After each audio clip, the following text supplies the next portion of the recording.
Olá, hoje nós vamos falar sobre redes WLAN, UAN, telefonia celular e redes via satélite. Meu nome é Ismael Soares da Silva e os outros colegas irão apresentar mais tarde. Pode passar.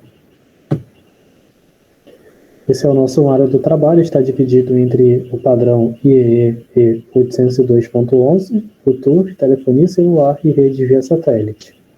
Pode passar. E eu fiquei encarregado de falar sobre o padrão IEEE 802.11, né? Antes de falar sobre ele, eu tenho que descrever onde é que ele é usado, né? Nesse capítulo aqui vai ser falado sobre as redes WLAN. O que significa isso? É uma rede local, wireless, né? E ela tem muitas vantagens comparado com as outras redes, que dependem de fios, justamente por essa questão de ser uma rede wireless, ou seja, ser sem fio. No começo ela era bastante restrita, né? A ambientes corporativos e empresas, só que hoje em dia já é uma tecnologia bastante difundida. Inclusive, lá mais para frente, a gente vai falar do Bluetooth, né, que é um exemplo de como essa tecnologia é comum no nosso dia a dia. E esse padrão, ele veio justamente para definir especificações, para poder implementar essas redes, né? Pode continuar. Bom, aqui a gente tem o menor conjunto, né, que a gente pode definir dentro desse padrão, que é o Basic Service Set. Como é que ele é composto, né? O menor conjunto ele vem das estações aqui, que é chamado Basic Service Set sem o AP. O AP aqui é o Access Point, né? É uma estação de acesso. Ela vai transferir os dados daquela rede ali para uma redistribuição, né? Que a gente vai ver mais pela frente assim. Então, esse aqui é o Basic Service Set, BSS, que é o conjunto mais básico que a gente tem dentro do AWS. Pode continuar. E aí, avançando um pouquinho mais, deixando isso aqui mais, como é que eu posso dizer? Assim, esse Extended Service Set ele vai fazer uma integração de várias redes PSS, né? Só que redes com Access Point. Por quê? Porque o Access Point ele vai poder receber os dados das estações e transmitir para o sistema de distribuição. Então, essas estações, mesmo elas não estando dentro do mesmo BSS, esse círculo aqui, que denota o alcance delas e tal, mesmo ela não estando dentro do BSS de outra, ela pode sim transferir dados através do Access Point. Então, essa aqui é a Extended Service Set, ESS. Pode continuar. E a gente tem aqui algumas classificações possíveis, né, das estações. Na imagem anterior a gente vê os computadores, né, que eles são aqui chamados de estações. E aí a gente tem essas classificações, sem transição, sem mobilidade, né, ele só vai ter um alcance dentro do próprio BSS, né. O transição inter-BSS quer dizer que essa estação ela consegue acessar outra BSS dentro do mesmo ESS, né. E a transição inter-ESS quer dizer que ele consegue andar entre vários ESS, ou seja, ele consegue fazer a comunicação entre vários ESS. Pode continuar. E a gente tem aqui algumas subcamadas definidas por esse padrão, né, que é a Distributed Coordination Function e a Point Coordination Function. Pode continuar. Vou falar aqui sobre a primeira, né, o DCF, né, que é aquele primeiro que a gente viu. Como é que ele acontece? Aqui eu tenho duas estações, né? A estação de origem ela vai fazer uma comunicação com a segunda. Ela quer transmitir os dados, né? E aí eu tenho dois timers que esse tipo de comunicação, de acesso ao meio vai usar, que é o diffs e o sifs, né? Estão aqui eles em maiúsculo, aqui é sigla, né? Então a primeira estação ela vai esperar esse primeiro timer. Quando ele acabar, ela vai enviar um frame de controle para a estação de destino. Quando ela receber, ela vai aguardar um time simples, que é diferente, ela tem um tempo menor, se você notar aqui, do diffs, e ela vai enviar de volta um frame de controle CTS, que significa Clear to Send, né? Enquanto a primeira lá, o RTS, ele significava Ready to Send. Então, quando a estação de origem receber, ela vai aguardar de novo um tempo simples, e aí então ela vai começar a transmitir o frame de dados para a estação de destino. Quando esse frame chegar lá, ela vai aguardar um tempo CIFS, um timer CIFS, e vai enviar um echo de confirmação para a estação de origem. e aí termina a transmissão de dados pelo DCF. Pode continuar. E aqui, para a gente continuar para o PCF, né, que é o próximo método de acesso ao meio, a gente tem que definir o que é Network Allocation Vector, né? Imagine que eu tenho uma rede com várias estações. Aí uma delas quer realizar uma transmissão para outra rede. O certo seria as outras estações postergarem o envio de dados até que essa estação termine de enviar os seus dados, né? E quem faz isso é o Network Allocation Vector. O que ele vai fazer? Quando essa estação ela quiser transmitir dados, ela vai enviar junto com o frame de controle RTS esse NAV, né? Network Allocation Vector, que vai ser o tempo estimado de uso daquele e-mail. Então ela vai enviar junto disso, e as outras estações que estão ao alcance dela vão receber também esse tempo aí, esse timerzinho, elas vão ativar, e depois que esse timer expirar, as demais estações vão, de novo, verificar a rede para saber se está tudo ok, se elas podem enviar dados. Então, esse Network Allocation Vector serve justamente para isso, para evitar essas colisões. Pode continuar. E aí a gente chega no PCF, né? Que é outro método de acesso bem mais sofisticado. E existe, nesse momento aqui, uma rede infraestrutura, né? Que ele vai trabalhar com a Access Point. Como é que ele vai fazer? Ele vai pegar o estado de cada estação que quer enviar, né? Ele vai fazer um método de varredura, ou seja, hopping, para enviar esses estados, hopping não, polling, né? Para enviar esses estados para o Access Point. O Access Point, então, envia para a rede de distribuição, né? Sistema de distribuição, para outras ESS poderem ter acesso àquele dado, né? Então, ele é um pouquinho mais avançado, porque ele vai ser mais focado em Access Points, né? Porém, ele trabalha ainda em cima do DCF, né? A diferença aqui, também outra, é que ele vai ter um timer diferente, que vai ser o PIFS, né? Ele continua tendo o timer 6, mesmo tempo, só que o PIFS ele vai ter um tempo menor do que o DIFS, que é o timer do DCF. Então, ele acaba tendo uma vantagem. Se ele tiver, por exemplo, uma estação querendo usar o método DCF e um Access Point querendo usar o PCF, o Access Point ele acaba tendo uma vantagem e ele consegue ter prioridade. Pode continuar. Bom, mas aí existe o problema, né? Porque aí a estação ela nunca vai ter prioridade, né? Como é que fica isso daí?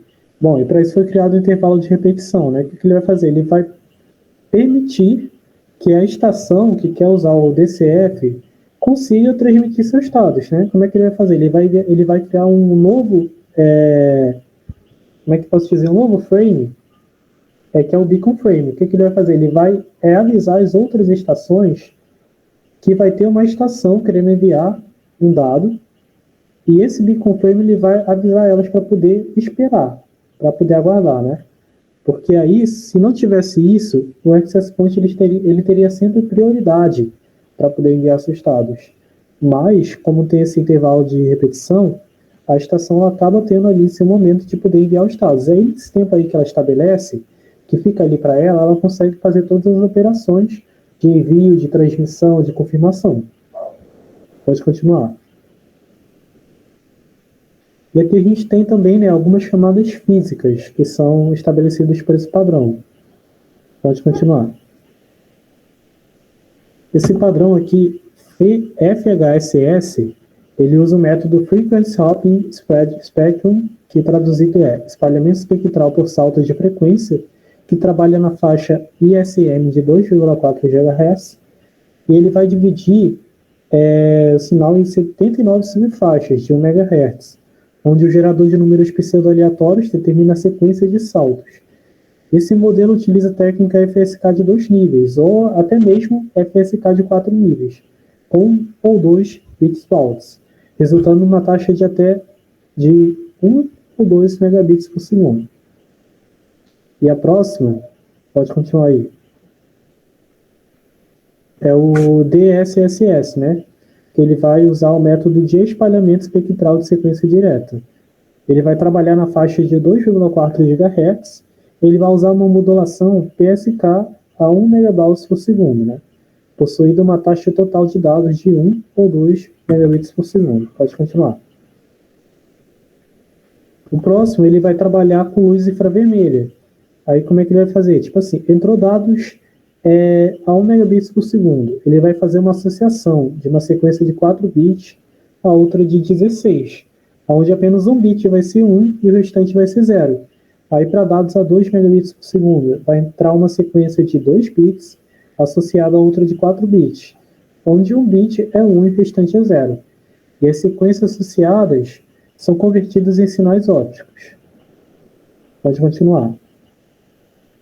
Esse aqui, ele vai usar o método ortogonal de multiplexação por divisão de frequência para gerar sinais na faixa de frequência de 5 GHz.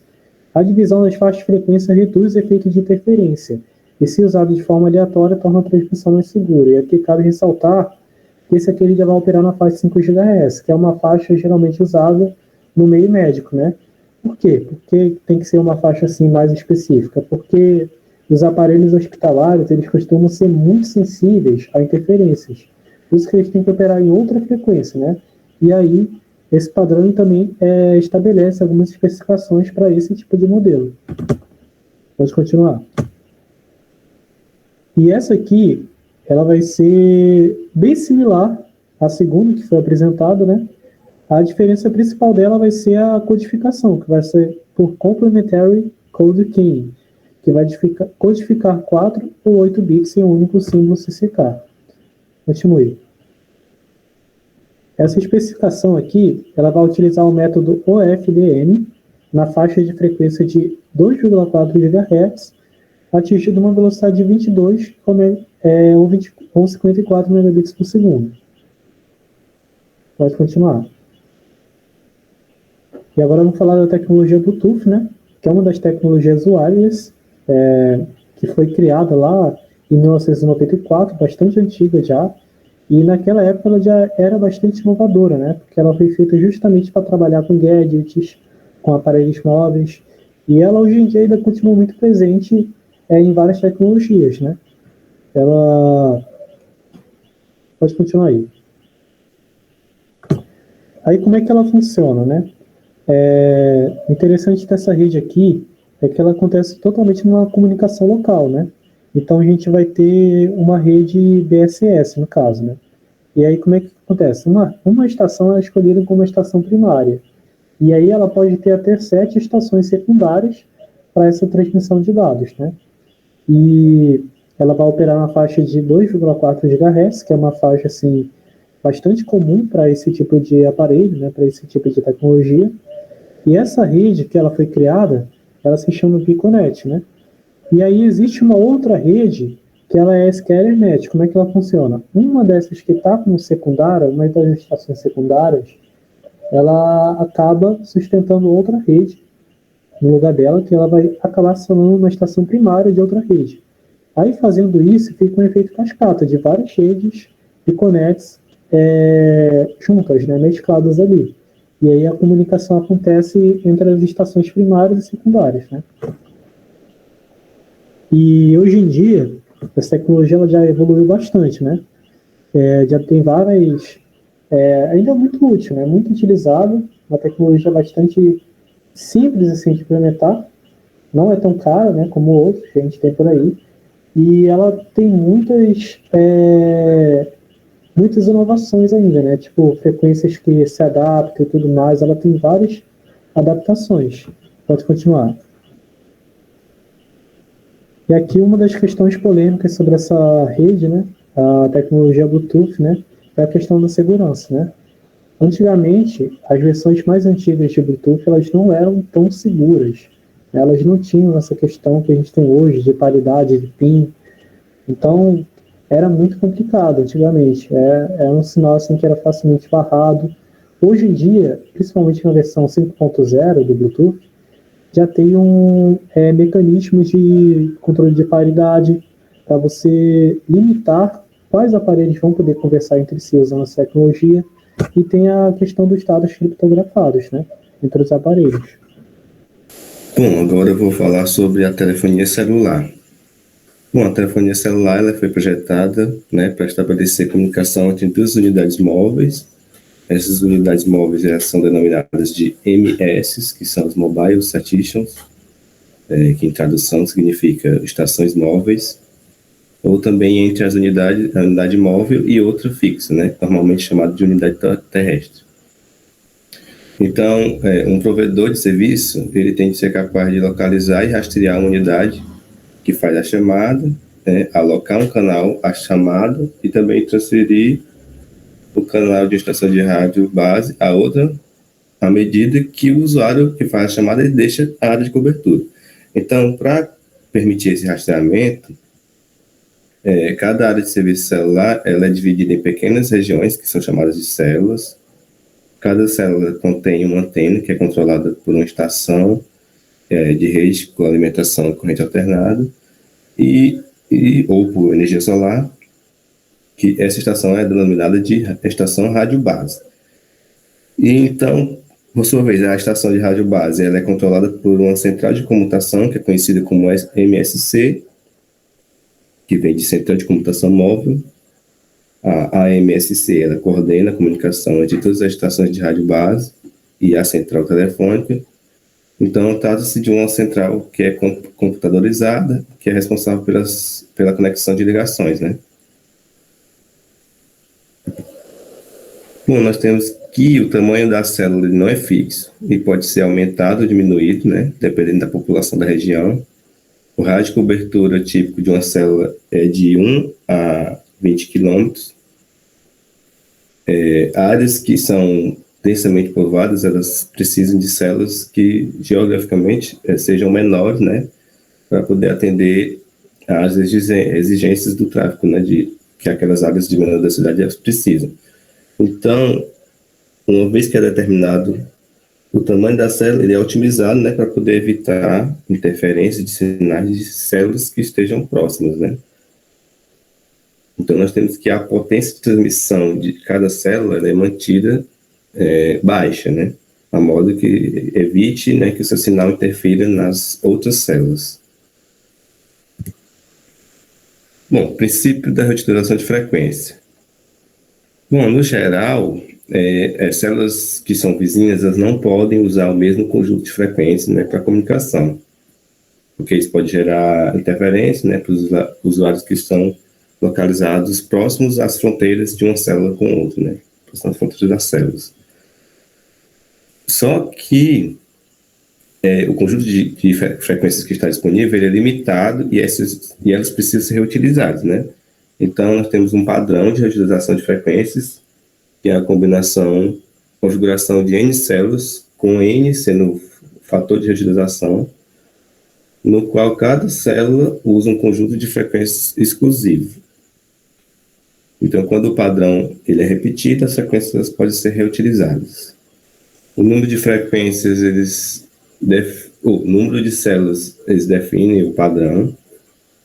As células que têm o mesmo número em um padrão, elas podem usar o mesmo conjunto de frequências e nós podemos chamar essas células de reutilização.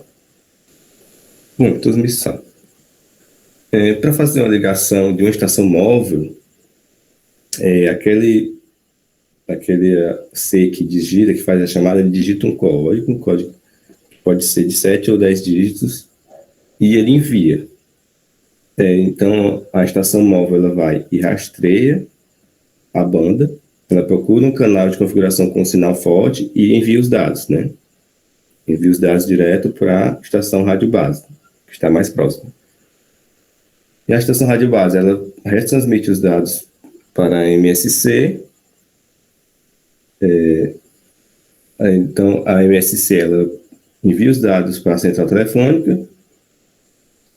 Se a parte que estiver sendo chamada ela estiver disponível, é estabelecida a conexão e o resultado é transmitido de volta para a MSC.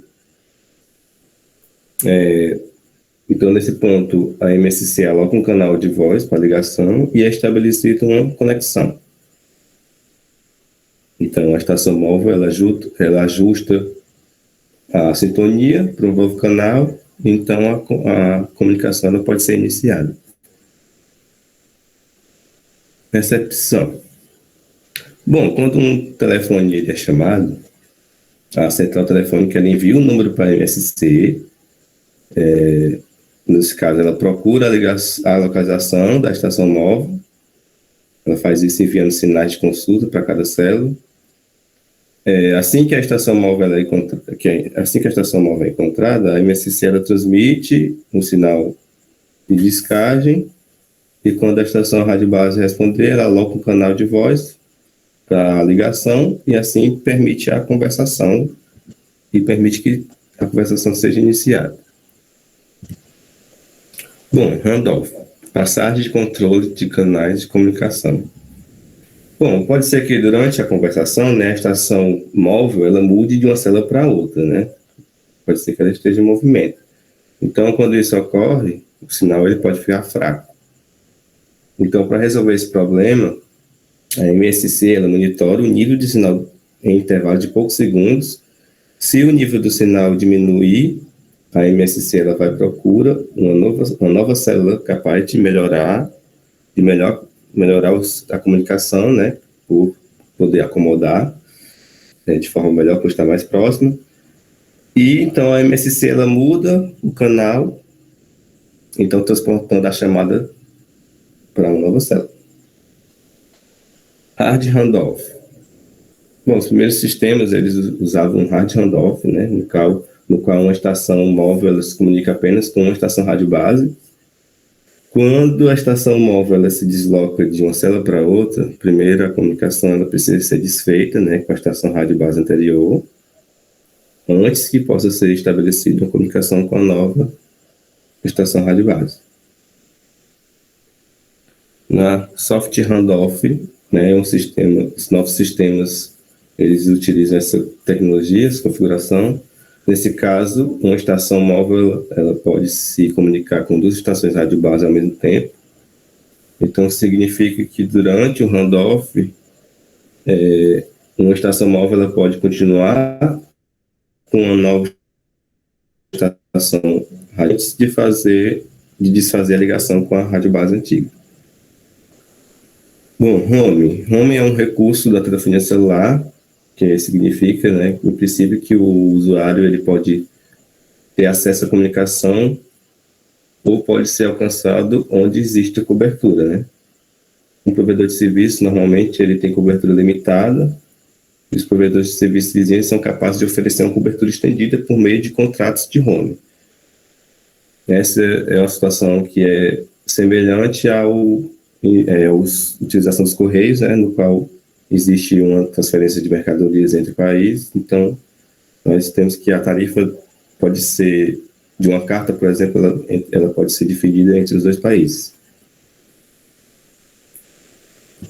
Então, primeira geração da telefonia celular. A primeira geração ela foi projetada, né, para comunicação de voz usando os analógicos. E nós temos que o primeiro sistema móvel da primeira geração, que é usado na América do Norte, é o AMPS. O AMPS é o Sistema Avançado de Telefonia Móvel. Ele é um sistema que é líder do mercado da América do Norte e ele usa o FDMA. No FDMA, a largura de banda disponível é dividida em faixas de frequência.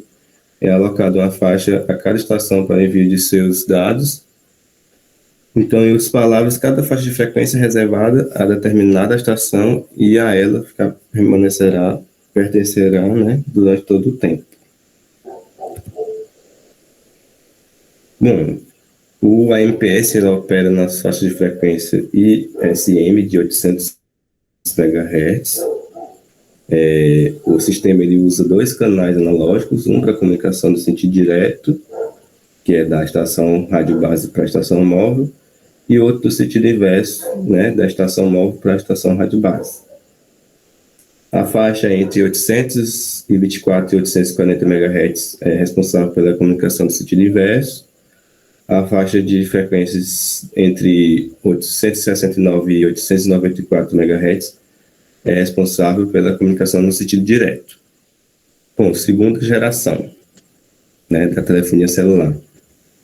Ela foi pensada para poder oferecer uma comunicação de voz de maior qualidade, né, entre os sistemas móveis. Então, enquanto a primeira geração ela foi projetada para uma comunicação de voz analógica, a segunda ela foi projetada em grande parte visando a voz digitalizada. Bom, o produto da evolução do sistema AMPS analógico para um sistema digital é o DAMPS, né, que vem de sistema AMPS digital. Ele foi desenvolvido para ser compatível com o sistema AMPS anterior. Então, isso significa que em uma célula, um telefone ele pode usar AMPS e outro o DAMPS. Na questão da transmissão, um canal de voz digitalizado para 7,95 kbps, 3 canais de voz digital de 7,95 kbps são combinados usando TDAM. O resultado é formado por 48,6 kilobits por segundo de dados digitais. Grande parte desse valor é overhead. Então, nós temos que cada frame dura 40 milissegundos, que equivale a 1, né, a mesma que 1/25, e é dividido em 6 slots compartilhados por 3 canais digitais. Que são destinados também são destinados 2 slots para cada canal. Bom, tecnologia GSM. GSM vem de Sistema Global para Comunicação Móvel. Ele é um padrão europeu que foi desenvolvido para oferecer tecnologia de segunda geração para toda a Europa.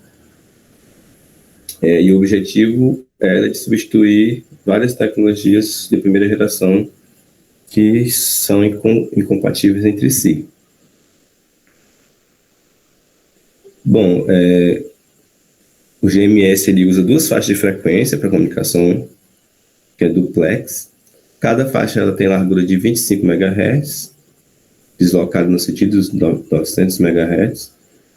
Cada banda ela se divide em 124 canais de 200 kHz, que são separados por bandas de guarda. Na questão da transmissão, nós temos que cada canal de voz ele é digitalizado e comprimido em um sinal digital de 13 kbps. Cada intervalo transporta 156,25 bits. 8 intervalos eles compartilham um frame. 26 frames também compartilham um frame múltiplo. Então, nós podemos calcular a taxa de bits de cada canal dessa forma. Nós temos 1/120 milissegundos, vezes 26, vezes 8, vezes 156,25, que dá 270 kps, 0,8 kps. Bom, agora nós temos o IS-95. Ele é um dos padrões dominantes da segunda geração da América do Norte. IS vem de Interim Standard e ele se baseia no CDMA. É o primeiro padrão também, padrão digital baseado no CDMA.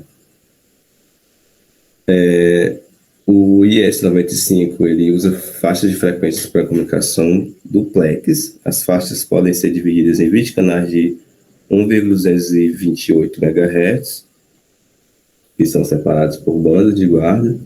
São alocados 10 canais a cada provedor de serviço. O IS-95 ele pode ser usado em paralelo junto com o AMPS. Bom, o IS-95 ele apresenta 2 técnicas de transmissão diferentes. Um para o uso no sentido direto, que é da estação rádio base para a estação móvel, e outro para o uso no sentido inverso, que é da estação móvel para a estação rádio base. No sentido direto, a comunicação entre a estação rádio base e a estação móveis é sincronizada.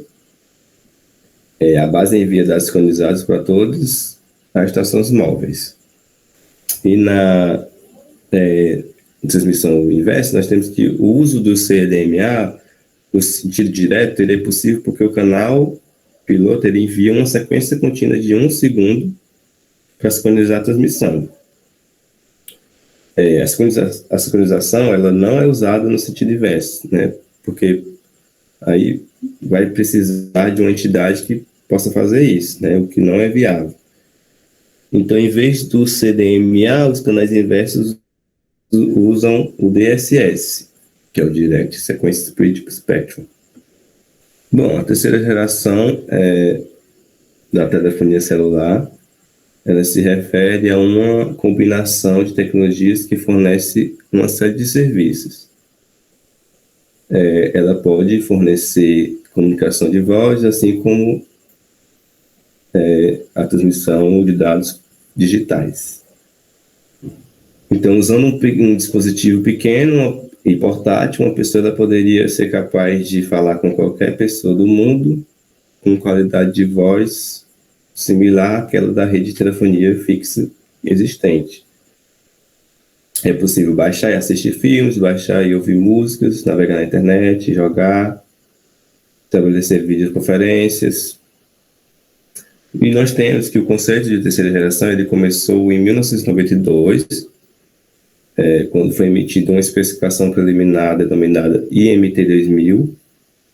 Essa especificação ela definiu alguns critérios para a tecnologia de terceira geração. O primeiro é qualidade de voz comparável àquela da rede pública de telefonia existente, taxa de dados de 144 kbps para acesso em um veículo móvel, né? Um carro, por exemplo, 384 kbps para acesso à medida que o usuário caminha, pedestre, por exemplo, e 2 megabits por segundo para usuários estacionários, né? Escritórios ou residências, por exemplo. O suporte para serviços de dados com comutação de circuitos ou de pacotes, uma faixa de frequências de 2 GHz, largura de banda de 2 MHz, e uma interface com a internet. E após a terceira geração, nós temos a quarta geração, a quinta geração, a quarta geração com suas subdivisões, e a quinta geração, a qual está sendo implementada nos dias de hoje. Pois bem, dando continuidade na apresentação dos colegas, eu me chamo Clécio Brito e vou falar sobre redes via satélites. Primeiro tópico que é, se duvidar o mais importante, o que é rede via satélite?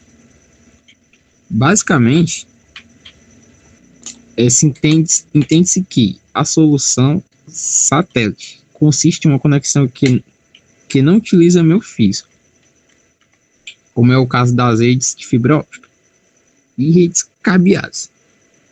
Seu processo, como o próprio nome já sugere, é feito por meio de um satélite localizado na órbita terrestre.